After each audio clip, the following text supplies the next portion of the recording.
Why choose a Sleep Number smart bed? Can I make my site softer? Can I make my site firmer? Can we sleep cooler? Sleep Number does that. Cools up to 8 times faster and lets you choose your ideal comfort on either side. Your Sleep Number setting. Enjoy personalized comfort for better sleep night after night. It's the final days of our Black Friday sale. Recharge this season with a bundle of cozy, soothing comfort. Now only $17.99 for our C2 mattress and base, plus free premium delivery. Prices higher in Alaska and Hawaii. Check it out at a Sleep Number store or sleepnumber.com today. All-Star Toyota presents Off the Bench with Jacob Hester and Matt Flynn. Hands to Hester, and Hester, yep, got it, 5 out of 5. From carrying each other to a natty to carrying each other on the air. Flynn is back to throw for the end zone. Boom! Live from the Raising Cane studio, it's Off the Bench.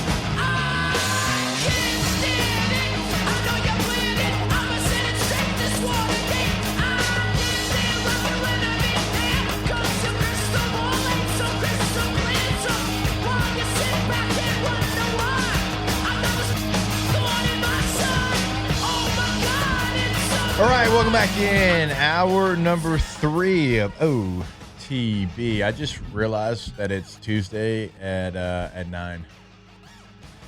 Oh, so I gotta call Nick, huh? Yeah. I'm on holiday time. I'm on holiday too. It feels like, well, it's our Thursday technically. I know. So we're going to have our guy Nick Underhill, New Orleans Football. Did we all forget? Maybe.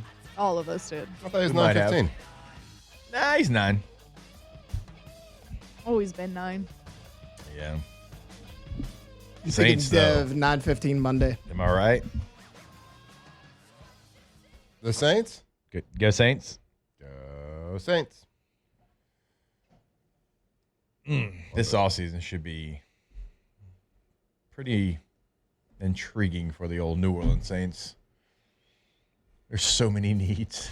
Yeah, you can't win this offseason. Nah. There's no way to win the offseason for the Saints. You can be like, oh, it's a good move. But will we make a good move? Meh.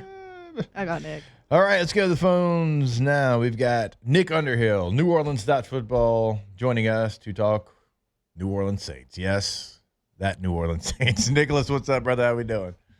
You know, I'm a consumer of the show as well as a contributor. I'm a little hurt. Oh, what? Wow. Us forgetting it was Tuesday? Yeah, a little bit. I mean, I've been there though, so I guess we're even. But yeah, it's cold blooded, man. It's cold blooded. It's the daylight savings. When I say I had literally no idea that today was Tuesday, I mean, like, no idea. Holiday week.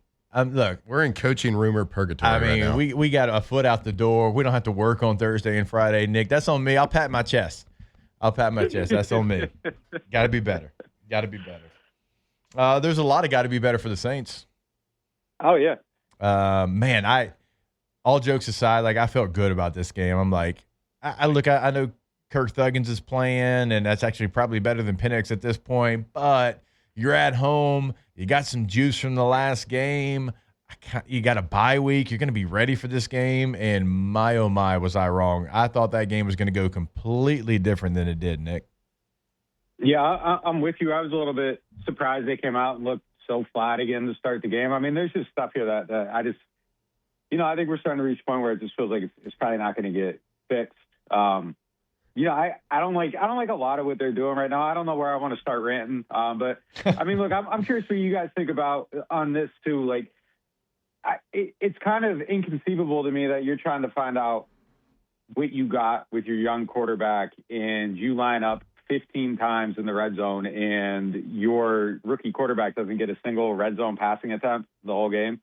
Like, there's a lot of guys that are great between the 20s. Like, Jimmy Garoppolo and Drew Brees basically have the same exact numbers, quarterback rating, completion percentage, yards per attempt, touchdown to interception ratio between the 20s. And then you get to the last 20 and Drew takes off to another stratosphere and Jimmy Garoppolo goes the other direction. Like, you got to find out if you got a Drew or a Jimmy. Like, I don't get it. Like, it's just kind of, you need to evaluate this stuff. And it just doesn't, like, some of the stuff they're doing just like as a philosophy doesn't fully add up to me. Like, you're getting guys on the field for development. You're cycling in Danny Stutzman.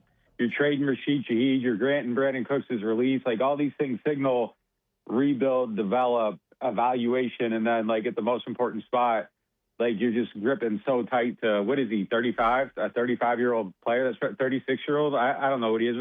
Whatever it is, he's probably not going to be on your team next year. So, like, let him throw the ball down there a couple times. Like, yeah, run it from the one with Taysom, that whatever. Like, that's fine. But, like, I think you got to cycle in a couple plays just to see if he can, like, perform in these high leverage situations. And I go so far as to say that this isn't even, like, results based for me. Like, I think a incompletion from Tyler Shough could potentially carry more value than a positive play from Taysom in that area of the field, because he can learn from it and grow. And I think that's really what it should be about.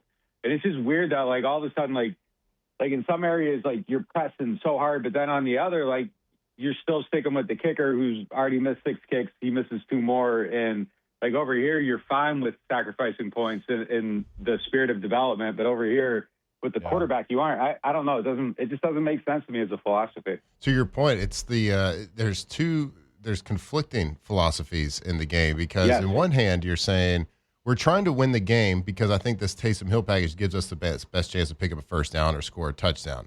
We're not trying to necessarily develop somebody we think can be good. But on the kicking game, you're like, we're not trying to win games because we don't care if he misses. We want to see what we got in the kicker. So it's completely conflicting ideologies, which is wild to me.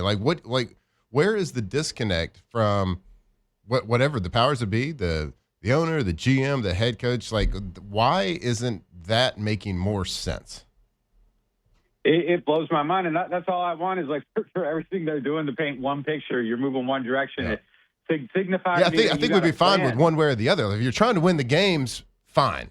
If you're trying to get ready for the future or see what you got, then that's a totally different philosophy. Like, just pick one or the other, but they're doing 2 different things. Yeah, and if that's the case, then, like, maybe you shouldn't have granted the release to Brandon Cooks and, some of this other stuff where it's just like, that makes sense. Like, he probably shouldn't be here. You probably should be looking for the future. Brandon Cooks probably doesn't fit this. But, and again, like, I'm okay with some of the Taysom stuff. Like, you get to the one, no big deal to me. I don't even really like, the Taysom runs, though, like, in the midfield area, because, like, they don't really do anything to help your quarterback. Like, it's like me and Triplett battle over this all the time. And he's like, well, it's the same as the handoff. I argue that it isn't, because you can't, like, run play action off it. You aren't doing any looks off of that. You aren't doing – it's just literally trying to get yards without Shough, and there's no benefit to him on it. But especially, like, down in the red zone, those high leverage areas. And they were kind of doing the same thing to Rattler. Like, we were talking about I can't remember what game it was, but Taysom came in, he scored a touchdown, and, like, I hated that. Like, I hated it because, like, the whole time leading into it, we're like, we got to find out what Rattler can do in the red zone. Like, some of the stuff looks good, but he needs to show growth here. And that's going to be what determines success or failure for him. And, like, off the field he goes, and he doesn't have the chance. And it's just, what is the season about? Like, is it wins over everything, or is it the other thing? Because everything else you're doing except for that one thing is painting a different picture. Just one philosophy, and I can get my head around it, and then I'll evaluate it through that. But I just don't want to be confused at what I'm looking at. Yeah, you got to be careful too. Like, because from a quarterback play all year, I would say Shough and Spencer have both played very comparable, right? It's like everybody like it's not their fault. Like, either one of them, we're saying it's not the quarterback position, but, like, yeah, you get it. You're not winning games, but, like, Saints got to be careful. Like, if they think that Shough could be their guy, of getting the same stigma that Rattler's getting of being 2-10 or whatever he is, of, like, having a bad losing record, then all of a sudden Saints fans and people are like, well, I don't want that. I've already seen it. I've already seen what he can do. Yeah. He's only won 1 game and he's started 8 or 9 times. Like, the same thing's going to happen. It's like, it's such an unfair comparison for Shough and Rattler because of the way that they're playing. Like, you're not getting a true look at who that they could be. 100%. And, like, that's the whole thing. Like, we could be sitting here at the end of the season and be like, man, I don't know. Like, there's some blind spots here. I didn't see everything I need to see.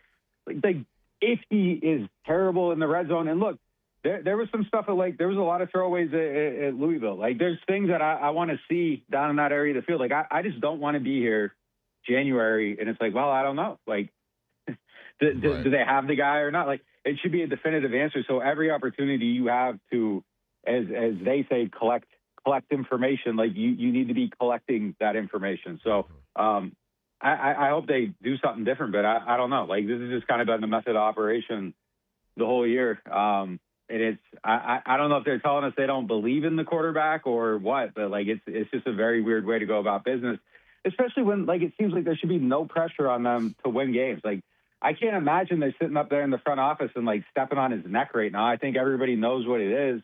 So just very, very, very odd to me that one area just seems to be completely disconnected from the rest of the picture.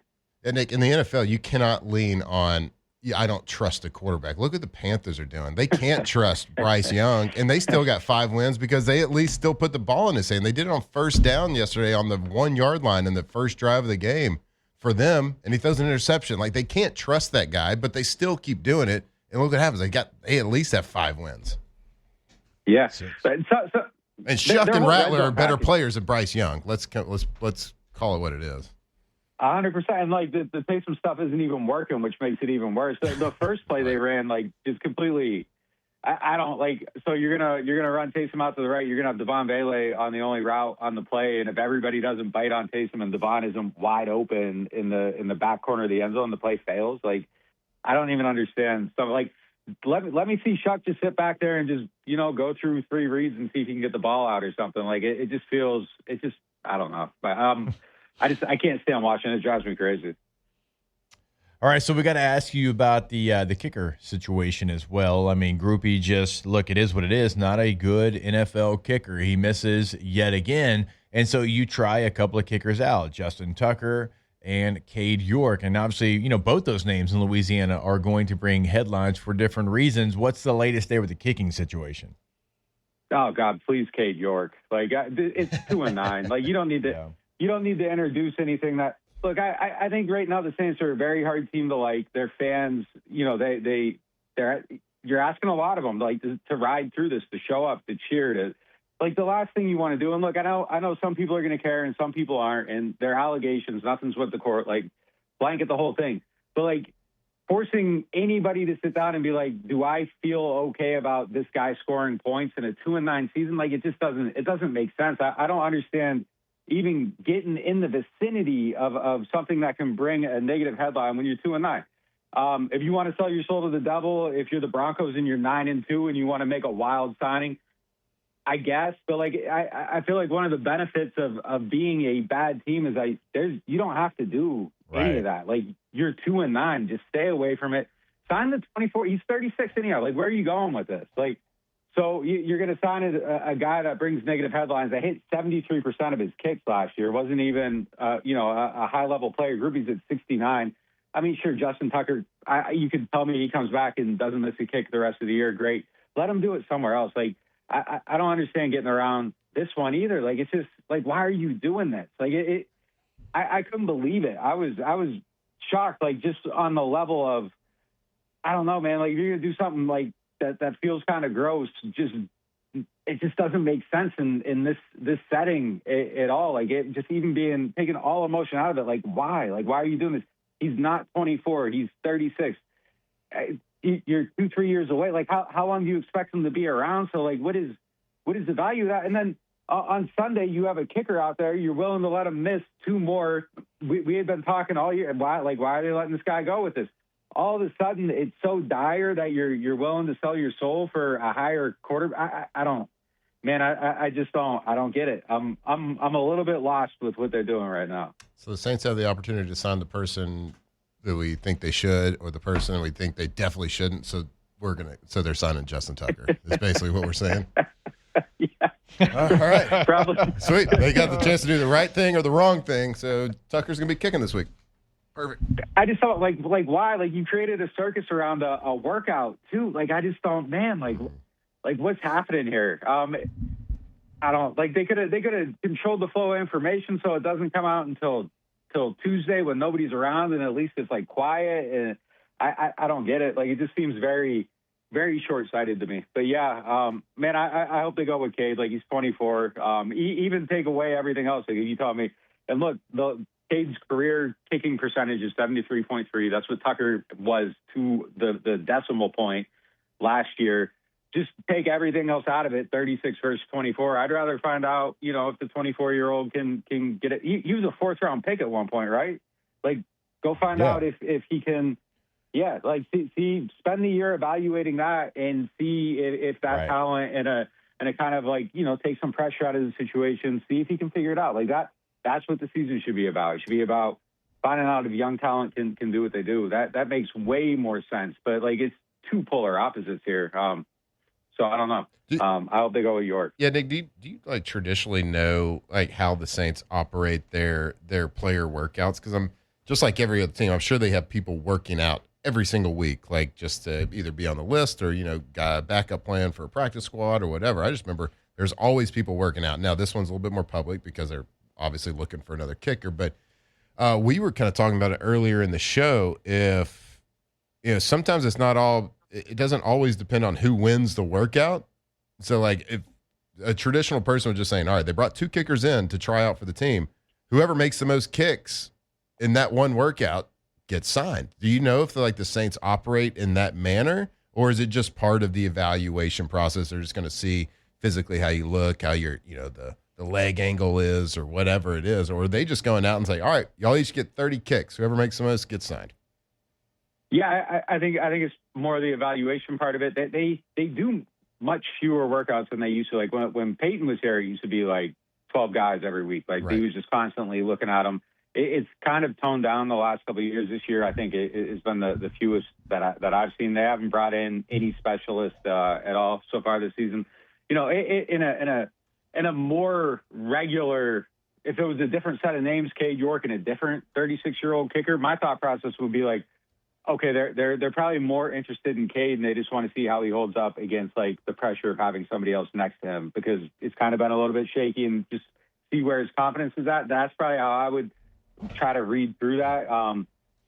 But this one feels like it's kind of going to bring him in, let him compete. It kind of feels like to me like the end of the line for Groupie. Now I do wonder like if the way this reaction has been, if they go back to Groupie to avoid the PR pitfall, if York doesn't come in and have a good workout.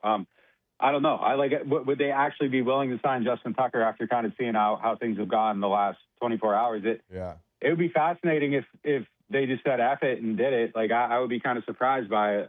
But sometimes they don't care about that stuff. And I think one of my biggest criticisms is that like I think they should sometimes care a little bit more about how those things hit, especially when you are a 2-win team. But from a business perspective, like anything that's alienating people from going into that building and buying a $15 beer and whatever the ticket is, like I think is a bad decision. Because again, they're not easy to like, and then I don't think they're going to be easy to like for a few years. So I wouldn't be doing things that are like needlessly alienating and polarizing. But yeah, I mean, usually I think they come in. It's evaluating, it's gathering the information. I don't think it's as rigid as like, going to play a game of horse and whoever, gets to E first is out of here. But yeah, I don't know. This one's unique to me though, because two very different people. And it just feels like when you bring Justin Tucker in, it feels like you're kind of already making a decision before you even look at him of like, are you okay with this? Are you signing off on everything? And if you're doing all that, like it just feels like, I don't know, like I would assume you're intending to sign that player because it's going to create a headline, and the headline's going to have damaging effects no matter what you do after it. So I'm interested to see how it plays out. I guess I just don't get it. Like typically kickers don't get a very long leash in the NFL, certainly not the one that Groupie's been given in New Orleans. And that was 10 years ago. Like you look at today's kickers, like it's crazy. They're like automatic from 50 plus now. I mean, you're just having a different brand of kicker than you've ever had before in the NFL. And like, I don't care who it is. Like the guy that you had in on the international deal during camp, like if you want to bring him back in, like whoever it might be, like Nick, we just don't see kickers get this kind of opportunity to be bad at their job. Does he have incriminating photos of somebody that we don't know about? Like my third eye was way too open on this one. But like there's a piece of me that's like, man, the punter stinks and the kicker can't make kicks. Are they like low key, quietly just sitting back and being okay with this because it increases their odds to lose and it's not obvious? And losing right now might be better because you might get a better draft pick. Like okay, we're going to lose the field position battle and we're not going to get these 3 points, but we're going to be able to watch the offense drive down, get them. But like that obviously isn't the case because now they're in like full on panic mode about the kicker. So I don't get it. And look, it's not even like he has a big leg. Like his career long is 57, and like beyond 50, it was kind of like you're praying he makes it. So riding this out for a guy that it's like, all right, well, he can conceivably hit from 60. No, that isn't even the case. So it's very confusing how it goes from like we're totally comfortable with this to we're going to bring in the biggest PR nightmare since Deshaun Watson to take a look at him, and he's not even on the same age trajectory as the rest of our roster. Very, very weird. It goes back to what Matt was saying before. Like the philosophies, like they aren't adding up. They aren't adding up right now. All right. Nick, you're the man. We appreciate your time as always. Nick Underhill, New Orleans Football. Good enough to join us every single week here. Nick, we appreciate the time, brother. Hey, I'll be by the phone next Tuesday, whether you guys call or not. Hey, we'll do it, and we'll be on time, maybe. Nick, we appreciate it. All right, guys, take it easy. Happy holidays. All right, you as well. Groupie's got the photos. All right, we'll take a break. More OTB when we come back. Off the bench. All right, go to KTOZBlinds.com. KTOZBlinds.com is the website, and that is a website for K2Z Interiors and Outdoor Living since 2004. Blinds, shades, shutters, drapes, screens, exterior motorized screens, pergolas, aluminum shutters. What am I forgetting? Awnings, patio covers. Yeah. They've done it all over at K2Z. You'll listen to me. It's the first one I said. Draperies? Said that as well.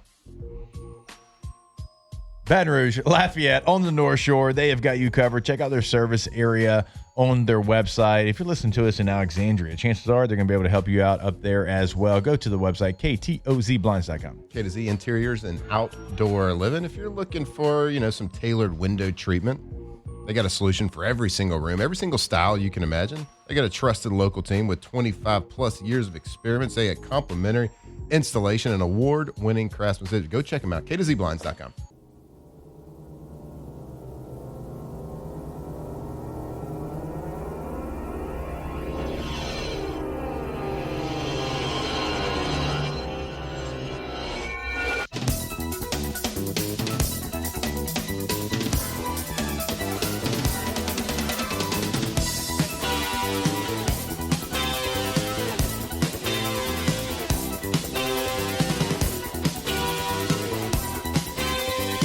...2007 champs, purple and gold to the core. This is Off the Bench with Hester and Flynn. Baton Rouge's go-to for all things Louisiana sports.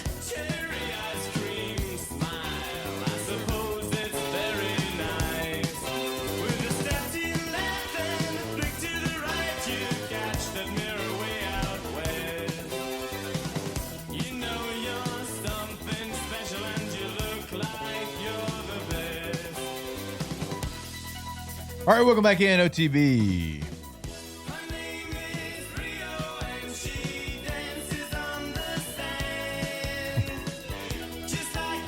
Want to remind you about our friends over at Pala. When your project demands precision, experience, and a team that gets the job done the right time, the first time, you call Pala. More than 50 years, Pala's been a trusted leader across the Gulf South in industrial construction, maintenance, fabrication, and specialty services. You can learn more at palagroup.com. And you can see why the industry leaders rely on Pala to keep their operations moving. Again, that website is going to be pala.com. Pala, built on safety, backed by experience, and driven by results. Tate, I missed your note inside of our document here. You said, ask Nick about Brandon Ayuk. What about him? They released odds on Ayuk's next team, and the Saints are actually pretty high. Oh. Which, that was a bad contract extension the 49ers gave him. They gave him all the monies. And he's not a one. He never was. But I guess they figured that out. So, of course, the Saints are going to go. Yes, give him probably a worse contract. So, of course, the Saints would be like, it's better than a 1, 2 twos. Mm-hmm. Bring them in again. Yep. They're like, how can we create the worst roster, but also, like, how many games can we win with this terrible roster? Yeah. He's going to be paid a pretty penny. The answer is 2. wherever he goes, and he hasn't played in like a year. 49ers are, it's odd because they're good, but they make some wild decisions in who they draft and who they sign. They're good at late round drafting. They're just not good at the top. Like, look at Jawan Jennings. He looks like a really good receiver. Yeah. They didn't draft him high. No. You drafted Brandon Ayuk high, and he's going to be out the door in 3 years. Same thing with Trey Lance and Brock Purdy. They're just, the back end of their draft has saved them. They make some wild choices, I'll tell you that. They're good, though. They're still good. I don't know how.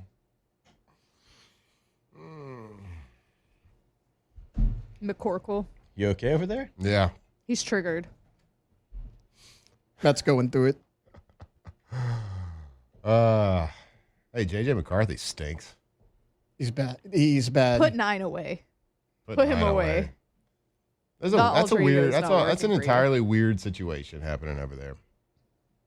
You know, we talked in the offseason. Oh, Kevin O'Connell, man. He's like the QB whisperer. He makes anybody look good. Turns out not J.J. McCarthy. Yeah, not J.J. McCarthy. He looks bad, mechanically bad, decision-making bad. He looks out of place. He needs about 5 redshirt years in the NFL.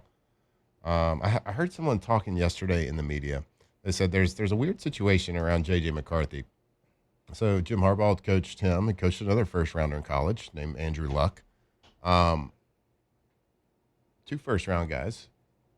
Well, in college, the offense went through Andrew Luck, right? He threw the ball all the time, every big situation. In college with J.J. McCarthy, the offense did not go through J.J. McCarthy. Mm-mm. They were a run-first type team instead of a pass-first team. Both first-round quarterbacks. But I don't know. Jim Harbaugh knows quarterbacks. Is that like kind of a pre-indictment on J.J. McCarthy? Was he overdrafted as of right now? Yeah, he was. You know, I'm having this big like argument in the chat with everybody right now. Like, I'm just the Saints to like spin a positive note on the Saints. I think they got 2 quarterbacks that are pretty good, and both of these quarterbacks could be a starter. And multiple, like, they could be a starter for the Vikings right now, which isn't saying a lot because JJ's been really bad. They could be a starter for, I think they're both better than Bryce Young. Yeah. In Carolina. But like I was just telling, like, at least like in Carolina, they still let him go try to be a professional quarterback, even though he plays the position very poorly sometimes. They at least still put the ball in his hand, and they're taking the ball out of Shough's hands right now in big time situations. But I don't think you're at a point right now where you take a first-round quarterback. What first-round quarterback you taking this year? If you're going to do something, maybe you trade young quarterbacks for a veteran quarterback if you feel confident in that. Of course, you have to. The roster cannot be built without solidifying your quarterback. I think you've seen enough from both your quarterbacks to know that you got a pretty good quarterback room right now. Both those guys play well. They've played the exact same, in my opinion. People disagree with me in the chat about that. No, I mean, you can just look at the numbers. Yeah, they're the same guy Yeah. right now. Like, there's only so much you can do within this offense with the tools that you've been given. People are saying, well, Shough's so much better. I feel it. Okay. I'm like, all right, well, that's fine. That's great. That's a great reason. You're fans. You're allowed to feel it. I got it. But, like, just, like, looking at it, it's the same position. They both kind of move well. They both have good arm strength. Rattler struggled with his accuracy a little bit. Shough has shown plenty, I feel like, from the little bit he's been given to like continue to see what he's got. I saw the comment that was like, Rattler had more to work with. They're the same team. Literally the same team. He has a few more games under his belt than Tyler Shough does, obviously. Yeah. But their completion percentage is about the same. Like Spencer's is 4% better than Tyler Shough's. Mm-hmm. They each have 1 win. Like Spencer has 5 interceptions. Yep. Shough has 3. Yeah, I really like what Shough has done. I expect the first game he started and make some good plays on the run, some off-schedule plays, really, really, really good. I think they've both shown. I think the quarterback room is what I'm trying to say is pretty darn healthy right now. If you build around it.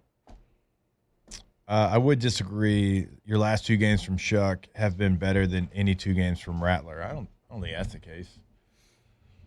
His first start was really good. and I understand he played a good defense last week. Shough had a lot to be desired. I thought that Shough bailed from a clean pocket a lot last week. Mm-hmm. I really did. Like, I thought he was really good in the pocket week 1. I thought he kind of took a step back last week. Yep. Back to JJ, though. Is Carson Wentz injured? Or what? Like, no, JJ's injured. He got a phantom concussion. Yes, but he played the last 2 games or something, or the last game. No, well, didn't he play the last game? They just came out with a concussion. Okay. Like yesterday. Yeah, for JJ McCarthy. I saw that. But they just said they can't pinpoint. Are you talking about Carson Wentz just got an injury? No, I'm asking JJ McCarthy. I think she's asking, like, is he hurt? Is that why he's not playing right now? Because JJ's been so bad. That's what they're saying. They said they don't know when it happened, but he's got concussion-like symptoms. Carson does. No, JJ. Okay. And I'm asking if Carson is injured because why have they not played him? He was. Okay. A couple weeks. Did I ask that weird? I don't. He got hurt in the international game. Yeah, it was like I don't know. It was right before JJ came back because remember they were going to continue to roll with Carson Wentz, but he got hurt like mid-game. They were going to continue to roll with him.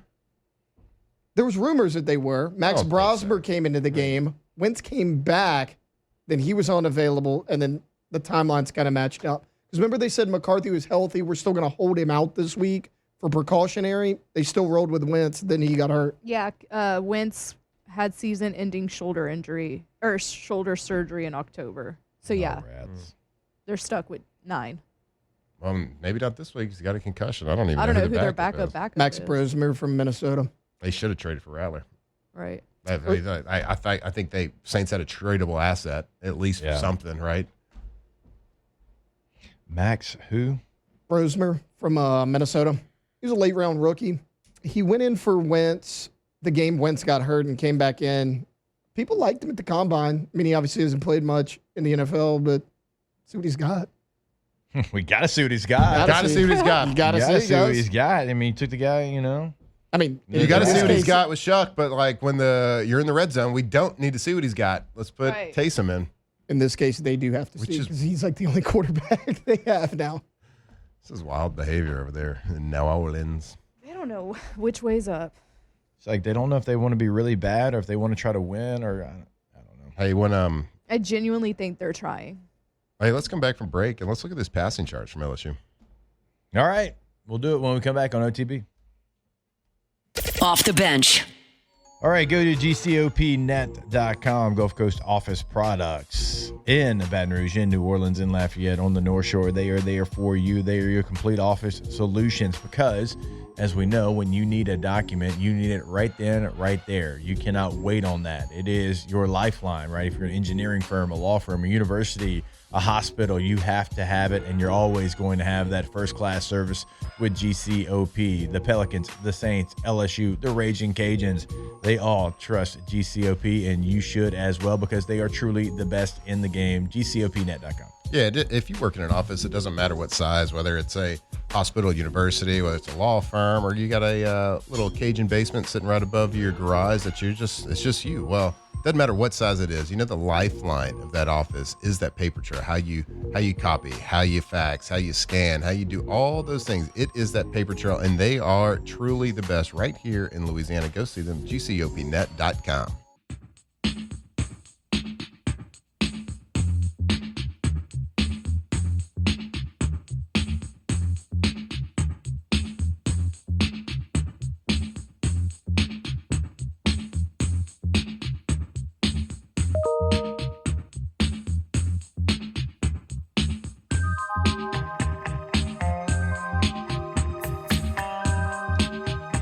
From the locker room to the airwaves, it's Off the Bench with Jacob Hester and Matt Flynn.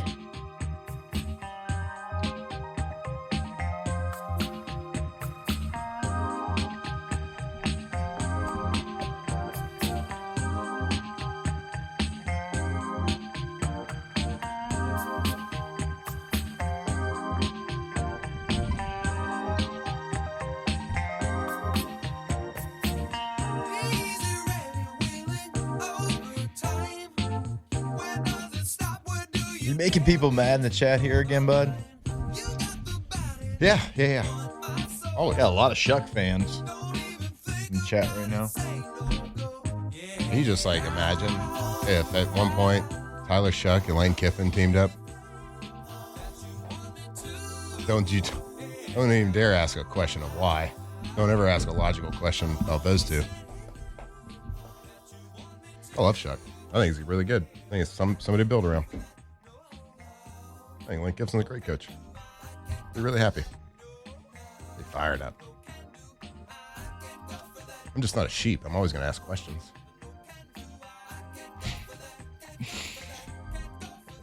I love the question why. It's my favorite question in the whole world. Well, that's what we were taught by Jimbo. Why? You got to tell me the why. Let's have a brain. Can't run the football. Why? Can't protect the quarterback. Well, why? Mm-hmm. Can't complete a pass over the middle. Why? Yeah. That's because you don't ever throw it there. Lane Kiffin is the greatest coach in America. Well, okay. Why? I agree. He's a great coach. So why? Okay. Last thing before we move on, just because there was a comment.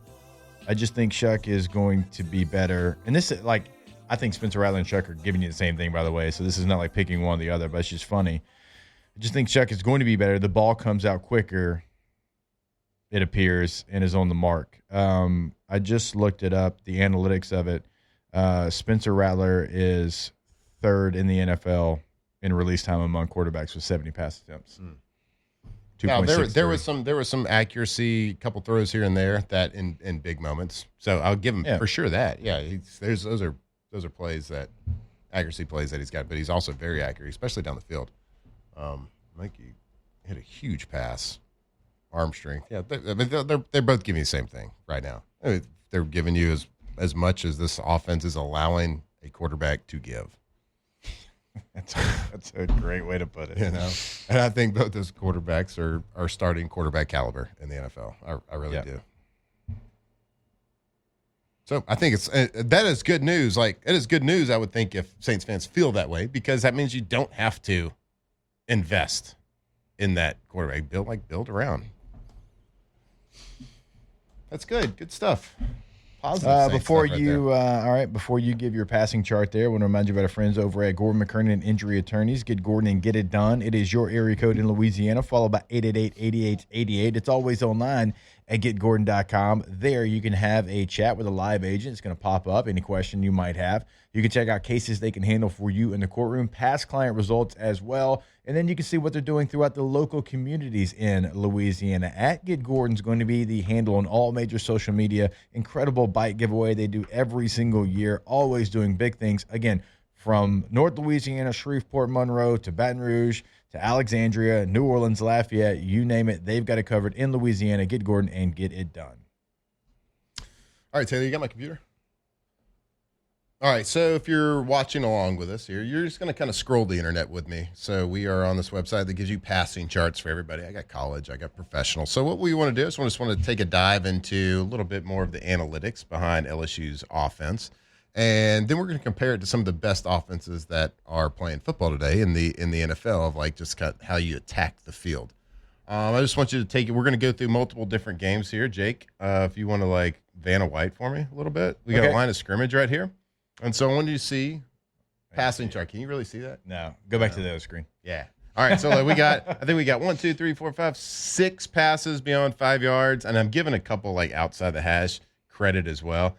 Weird situation down here behind the line of scrimmage. You can see how many passes are behind the line of scrimmage. So the fastest way to the end zone is attack in the middle of the field. We've talked about it. So many behind the line of scrimmage. I know. We've talked about it all season long about how LSU is not. So this is this past week versus Western Kentucky. What we're going to do right here, we're going to go back to week 12 versus Arkansas. Kind of the same thing. Now, it looks like there's a lot more in the middle of the field, but that is at the line of scrimmage or behind. So beyond the line of scrimmage, I got 1, 2, 3, 4, 5. We have 37 attempts. So 5 of 37 went between the hashes or in the middle of the field during that game. So let's see. How about we go to a different week? Let's go to week 8. This was against Vanderbilt. Wow. Jeez, Pete. All right, so we got 1 inside the hashes beyond the line of scrimmage. Now we got 3 inside the hashes within 5 yards. But this is the definition of how to not run an efficient offense. Yeah. Will be run an offense that is dynamic, fastest way to the end zone is over the middle of the field. So what I want to do is kind of like, I just want to show you what I mean when I think of the best offensive minds. I go, of course, to the NFL level. And what I want to show you is we're going to take a little look at we're going to take a look at the Patriots right now.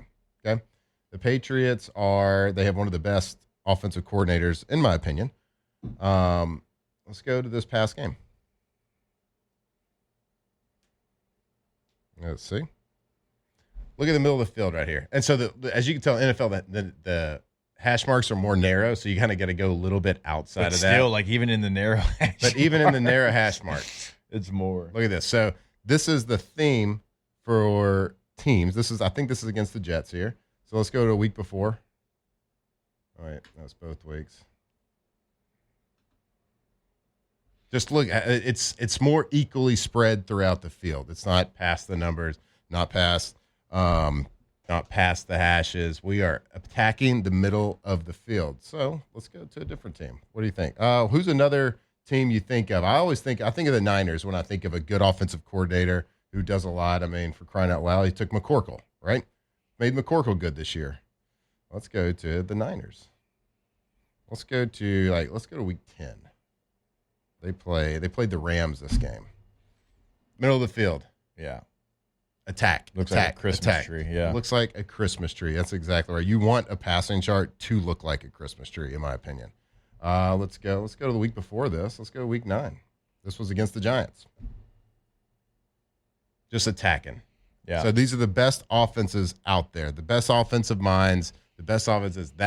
You attack the middle of the field. That is something LSU has not done this season. So with the coaching change, with all of that, and we can take a look at what I didn't do. I didn't pull up Lane Kiffin's. I think I did one, and it wasn't actually that much of a difference. They weren't attacking the middle of the field, but I didn't look at all the games. That's what I hope for this offense going forward. If I took the passing chart last year from what LSU did last year, and it's what a difference that 1 year can make, which is wild. Same offensive coordinator, a lot of the same weapons, same quarterback. Garrett attacked. That's what Aaron Anderson was so good at. That's why I said before the season, that's why Aaron Anderson had over 800 yards and was a leading receiver and did all this, because he's really good at that. Yeah. He's got high football IQ. He's really good at attacking the middle, finding the zones, finding the open holes, knowing where he is in his assignment, in his route combination. And then you go into the season with this offensive philosophy is just mind-blowing to me. Now, sure, there are people running over the middle of the field. It's not like everyone's running towards the sideline at all times. It's just not a part of the DNA of this offense and the quarterback's footwork and their read to go 1, 2, 3 over the middle, 1, 2 over the middle. The receivers aren't running the best routes when it comes to seam routes and in routes and all these different things. It's just it's been frustrating to watch. But I wanted to give you just kind of an overview of what I look at when I look at good offenses. Is how do they attack that Christmas tree look? Yeah, you want to see some green towards the sideline on deep balls, but you don't see good offenses and great quarterbacks taking those shots all the time because they're 50-50 balls. They want to get the ball in their playmakers' hands, the short passes, the easy passes, attack those zones. You got linebackers moving left to right. You got them moving up and down. They are windows. They are holes. Yeah. You just got to find them. Hopefully they can find them in Norman, Oklahoma, because they haven't found them yet this year. Yeah.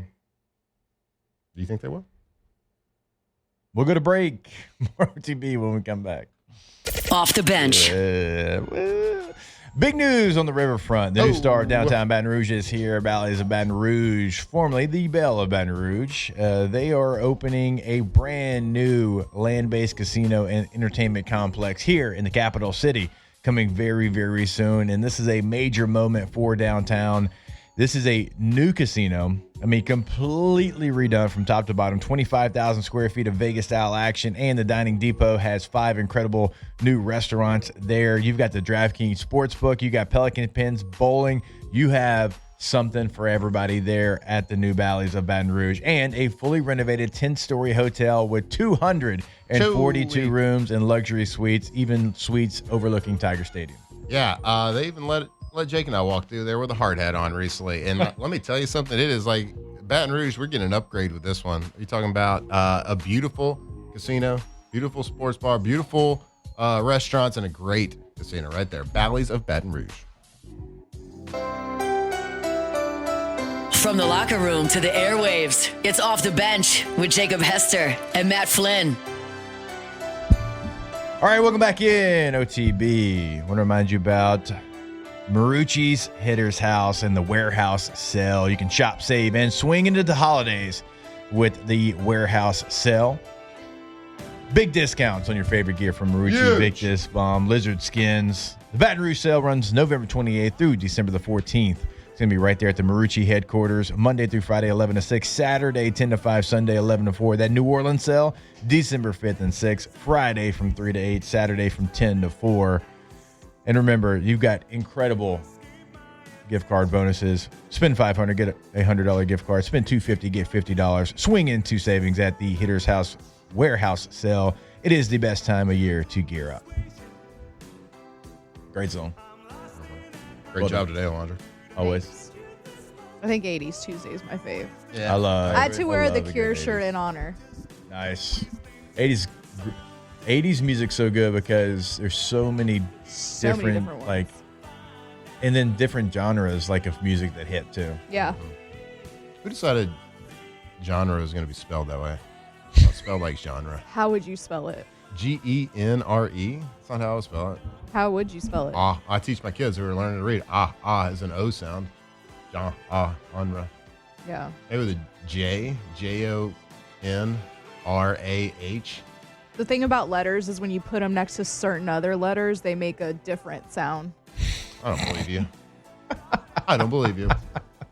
Genre. Is that true? That's what they say. Some are saying, yeah. Is the E? I know Matt's not a The sheep. soft so. E. Is there a little hyphen on that one? Or accent on that E? Genre.